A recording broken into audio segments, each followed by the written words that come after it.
Alhamdulillah. Ulangi, alhamdulillah. Bi ni'matihi tatimmus shalihah. Kata Rasulullah, siapa yang mengucapkan kalimat ini minimal satu kali saja dalam satu hari, Allah anggap satu hari itu si hamba yang bersangkutan sudah bersyukur kepada Allah. Itu kalau satu kali. Bagaimana kalau sering kali kita melafazkannya? Ayo kita ulang kembali Bapak Ibu. Alhamdulillah. Bi ni'matihi tatimmus shalihah. Insyaallah, coba Bapak Ibu tanpa saya, silakan. Alhamdulillahi tatimmus shalihah. Insyaallah. Luar biasa dari ikatan jemaah kita di sini ya. 2 jempol Bapak Ibu. Alhamdulillah. Hadirin masyiral muslimin, bunda yang kami cintai, ibu-ibu calon-calon ratu-ratu surga kelak, bapak-bapak para pejuang akhir zaman. Amin. Mari kita seluruhnya menghadiahkan salawat dan salam kita untuk Sayyidina Muhammad Rasulullah sallallahu alaihi wasallam. Memang ketika biodata saya dibacakan, banyak yang belepotan lidahnya.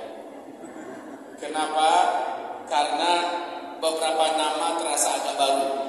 Ya, apalagi pas sesi menyebutkan ayah dari sekian anak. Wah, itu rame. Berapa orang anaknya? Kata siapa?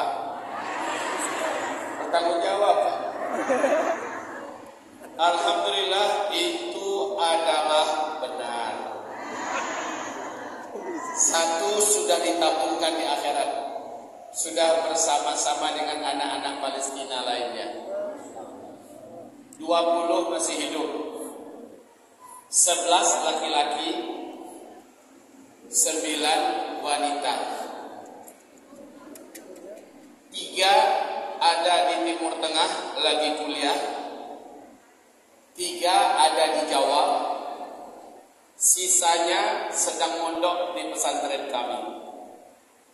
Jadi itu memang benar, dan mudah-mudahan Nabi Muhammad SAW bangga dengan kami karena punya banyak keturunan. Jadi bunda, apa kata anak saya nomor 2? Abang Umar hobinya melukis, papa hobinya ceramah, mama hobinya melahirkan. Ini kata putra saya nomor 2 ya, waktu dia dulu masih kecil-kecil. Sekarang beliau sudah di Timur Tengah, alhamdulillah. Bapak Ibu yang kami muliakan, apa kata Nabi? Sebaik-baik wanita dari umatku adalah yang paling banyak anaknya. Ayo, sudah berapa anaknya? Ada yang gak ada? Biar iya Bu ya, tapi saya umurnya sudah 60 tahun, gak bisa lagi didoakan.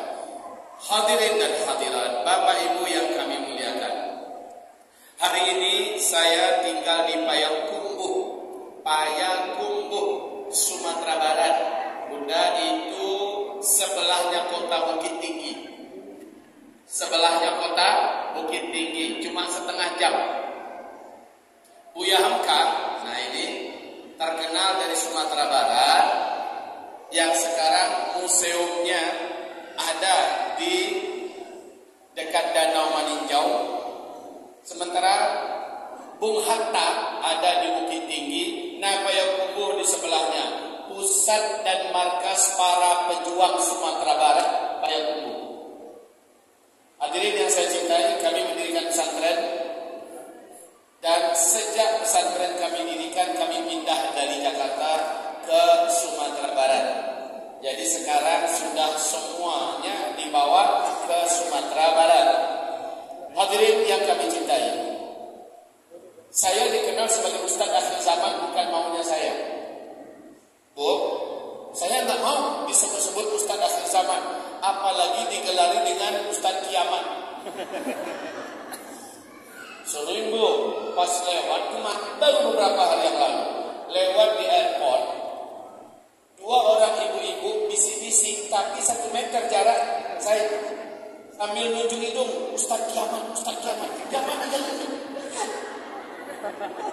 Dia ngomong dengan temannya, tapi ditunjuk-tunjuk saya, macam tersangka saya jadi. Jadi baiklah ibu yang kami muliakan, mau tak mau kajian akhir zaman ini awal meledaknya di Malaysia. Sejak 2009 sampai 2014 saya kelilingi seluruh Malaysia. Lalu salah seorang saudara kami di Jakarta, padahal kalau mau jujur Bunda, kalau mau jujur Pak, saya oke, saya terima status sebagai Ustadz akhir zaman. Tapi Bapak juga umat akhir zaman. Betul Bu? Ibu semua adalah emak-emak akhir zaman. Setuju? Gimana nggak syukur? Emang akhir zaman. Alhamdulillah sekarang Allah pertemukan kita. Selama ini tak pernah bisa menyangka akan masuk Lombok. Dari Sabang sampai Merauke Bu, boleh dikatakan cuma 2 negeri yang selama ini belum pernah kami sentuh, Bali dan Lombok. Sekarang Lombok udah, Bali entah ada entah tidak, entah bisa entah tidak. Dari kecil saya sudah berdoa kepada Allah, ya Allah, jangan Engkau antarkan hamba, jangan Engkau biarkan hamba ke Bali ya Allah. Kenapa? Apa salah Bali? Sebalik ada salah. Cuma saya tahu di Bali itu kabarnya banyak turis-turis setengah telanjang. Saya takut. Waktu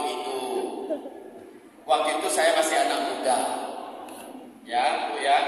Lagi pula saya punya paham sufi. Sangat, siapa namanya? Anak-anak aja. Lihat, kalau ibu-ibu ini luas, ada tabligh akbar sama Musma, kami udah nabung untuk Palestina. Bu, Ibu, mereka manusia enggak? Makannya cuma sekali Bu. Makannya cuma sehari Pak. Atau dia butuh makan selama mereka masih hidup? Iya, mereka nggak bisa kerja. Tempat kerja mereka sudah hancur.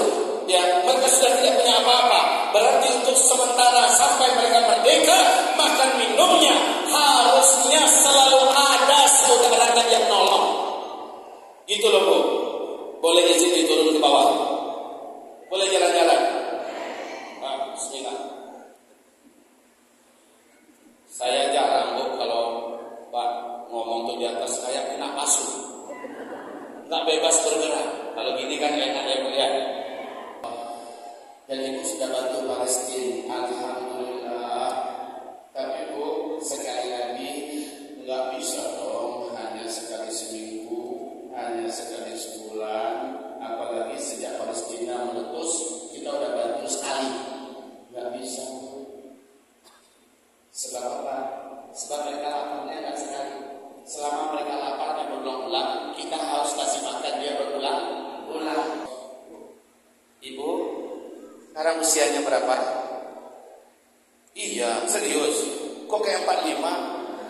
Masya Allah. 60 tahun. Bunda di kami gak kaget Bun. Di Lombok ini orang-orang umurnya udah tua-tua tapi kelihatannya muda-muda. Apa rahasianya ya? Masya Allah. Masya Allah. Jawab alhamdulillah aja. 60. Ibu masih ada suami. Anaknya berapa orang? Anak 3, suami 1 ya. Suami ada, anak 3, berarti ada 5 orang. Bu, ini kadang-kadangnya setiap kita, wahai Bapak Ibu, 5 orang. Kira-kira kita selipkan 1 orang lagi nambah di keluarga kita, tapi orang Palestina bisa nggak? Bisa nggak Pak? Bisa. Kita nggak usah tanya yang mana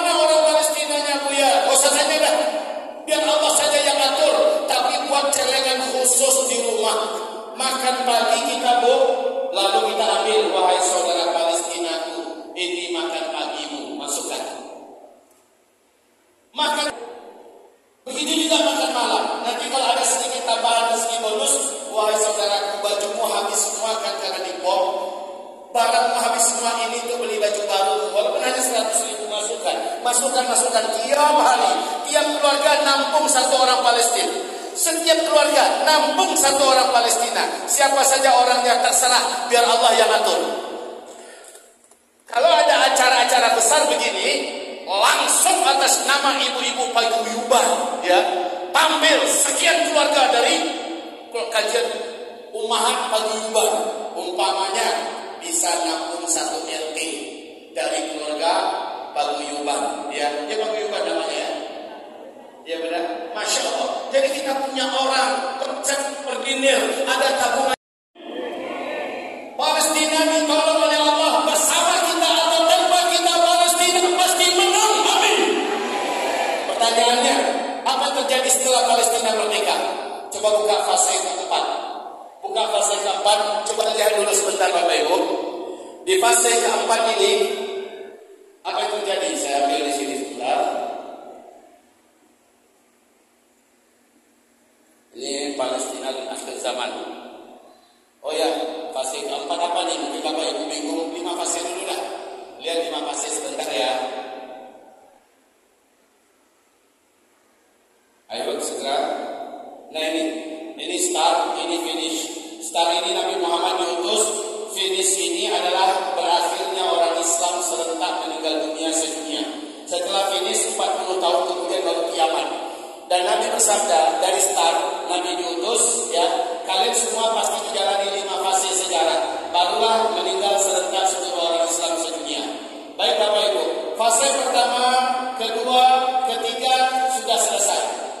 Fase pertama Nabi Muhammad yang memimpin kita 23 tahun. Fase kedua Khulafaur Rasyidin 30 tahun. Fase ketiga kerajaan dan dinasti yang selama 1227 tahun. 3 fase ini sudah selesai. Kita sekarang di fase keempat. Sejak runtuhnya Khilafah Islamiyah Al-Utsmaniyah di Turki tanggal 3 Maret 1924, sejak itu kita berada di fase Islam tidak memimpin dunia. Dan kita sudah penghujung fase 4. Sebentar lagi kita loncat ke fase kelima. Fase kelima, Islam kembali memimpin seluruh dunia. Dan menurut KGB Rusia, Islam akan mulai memimpin dunia dengan khilafah Islamiyah tahun 2025. Amin. Itu terdapat di New York Times. Kalau CIA mengatakan di atas tahun 2020 Islam mulai berkuasa kembali memimpin. Tapi dalam Al-Quran Allah juga menjanjikan kalian nanti akan kembali memimpin dunia. Yang hebatnya pusat pemerintahan Islam seluruh dunia adalah Palestina. Allahu Akbar. 2 minggu yang lalu Bunda Al-Fakir Zulkifli Muhammad Ali baru kembali dari Palestina. Alhamdulillah 2 minggu itu tadi. Dan dengan izin Allah Bunda, nanti tanggal 16 Februari hari setelah Pilpres, kalau Allah izinkan kembali ya, saya akan kembali berangkat ke Palestina tanggal 16 Februari bawa rombongan jamaah, insya Allah 1 pesawat. Jadi kami umrah plus Aqsa. Pertanyaan adalah, kenapa Nabi berkata pusat pemerintahan kalian di akhir zaman adalah Palestina? Tempat yang teraman nanti di akhir zaman adalah Palestina. Pertanyaan, Buya, bukannya Palestina paling kacau? Bukannya Palestina perang dan perang, hancur dan hancur? Jawaban betul. Tapi ketahuilah oleh Bapak Ibu bahwa hari ini seluruh kota-kota dari Palestina yang telah dijajah Israel oleh pemerintah penjajah Israel, Pak, mereka sulap menjadi kota-kota mewah, Pak. Jalan rayanya seperti airport mewah-mewah. Kota-kotanya seperti standar Eropa, bahkan mengalahkan Eropa. Gedung-gedung tinggi pencakar langit, hotel-hotel mewah, apartemen-apartemen yang bisa menampung manusia ratusan juta orang.